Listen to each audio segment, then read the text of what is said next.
નમસ્કાર, આપ નિહાળી રહ્યા છો આઝાદ મીડિયા લાઈવ।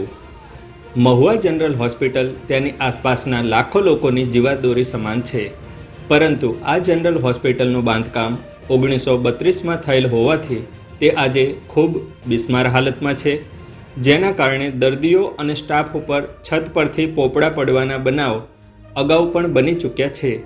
આ હોસ્પિટલમાં રોજ 1000થી વધુ ઓપીડી તથા 200થી વધુ ડિલિવરીના કેસો આવતા હોવા છતાં હોસ્પિટલમાં સોનોગ્રાફી, સીટી સ્કેન જેવી કોઈ સુવિધા પણ ઉપલબ્ધ નથી।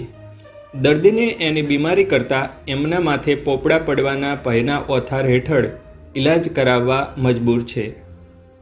આમ આદમી પાર્ટીના લોકસભાના પ્રમુખ શ્રી પાંચુભાઈ વિહાભાઈ આહિર દ્વારા Krishnaben Hariyani, superintendent general hospital Mahuva ને લેખિત રજૂઆત કરતાં જણાવ્યું છે કે આગામી 10 દિવસમાં હોસ્પિટલના સ્ટાફ અને દર્દીઓના હિતને ધ્યાનમાં લઈને હોસ્પિટલ આ જગ્યાએથી સ્થળાંતરિત કરવામાં નહીં આવે તો આવનારા સમયમાં ઉગ્ર આંદોલન કરવામાં આવશે। હું પાંચુભાઈ આહિર, આમ આદમી પાર્ટી અમરેલી લોકસભા પ્રભારી। ભાવનગર જિલ્લાના મહુવા તાલુકાની મરણતોલ પડેલી હોસ્પિટલની આજે મુલાકાતે આવ્યો છું। છેલ્લા 8 દિવસથી આ હોસ્પિટલની હું સર્વે કરું છું, ત્યારે મને માહિતી મળી છે કે આ બિલ્ડિંગ 1932ની અંદર બન્યું। આજે આટલા વર્ષ પછી આ બિલ્ડિંગ ખૂબ શમશાન ઘાટ જેવું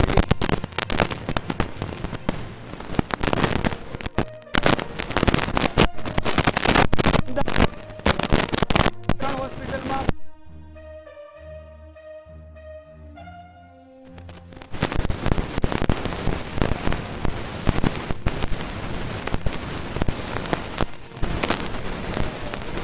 પણ નથી।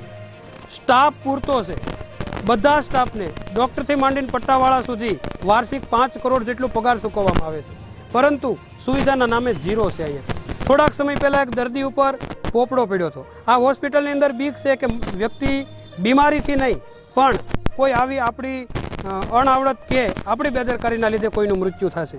આ હોસ્પિટલ મહુવા તાલુકાના આજુબાજુના કેટલાય ગામોની જીવાદોરી સમાન આ ગામ છે।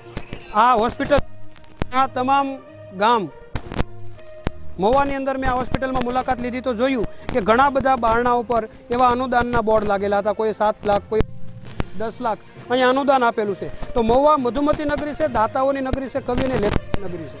અહીંયા અનેક લોકોએ પોતાનું દાન આપ્યું છે, પોતાનો ટેક્સ પણ અહીંયા ઘણો, તો આનો શું ઉપયોગ થાય છે? પાછળ તમને બિલ્ડિંગ દેખાય છે, અમે બિલ્ડિંગમાં રાઉન્ડ માર્યો, દર્દી પાસેથી એવું જાણવા મળ્યું કે અહીંયા અમને મોત સામે નહીં પણ ઉપર તોળાતા મોતની સામે પણ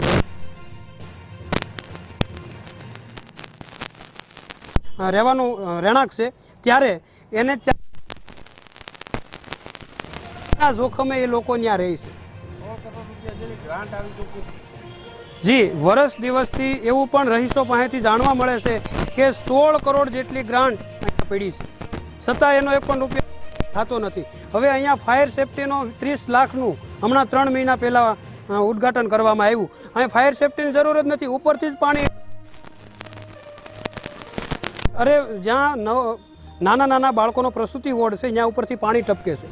ઓક્સિજન પ્લાન્ટ માટે 20 લાખ રૂપિયા ખર્ચવામાં આવ્યા છે, પણ એની કોઈ સુવિધાનો ઉપયોગ નગરપાલિકાથી માંડી અને તમામ લોકો મળતિયાઓ આની અંદરથી કરોડો રૂપિયા ચાવ કરે છે। અમારું એવું જ કહેવાનું છે કે આ મહુવા તાલુકાના જીવાદોરી સમાન પરિવારના છે। જેમ મહુવામાં દાતા છે એમ મધ્યમ વર્ગ, મજૂરી વર્ગ પણ છે, એ લોકો માટે જીવાદોરી સમાન આ હોસ્પિટલ છે। આ હોસ્પિટલ ઉપર જો ધ્યાન નહીં આપવામાં આવે તો એ લોકોની નાની મોટી બીમારીમાં એના માટે ખૂબ મોટો પ્રશ્ન છે। એટલે આમ આદમી પાર્ટી એમનો તમામનો અવાજ બની છે, અને જો અમારા આ મુદ્દા ઉપર આ બિલ્ડિંગને અહીંયા મહુવાના સેન્ટરમાં 7 વીઘા જેટલી જગ્યા છે, જે ખૂબ ઝાઝી કહેવાય। 8 થી 10 દિવસની અંદર આ બિલ્ડિંગ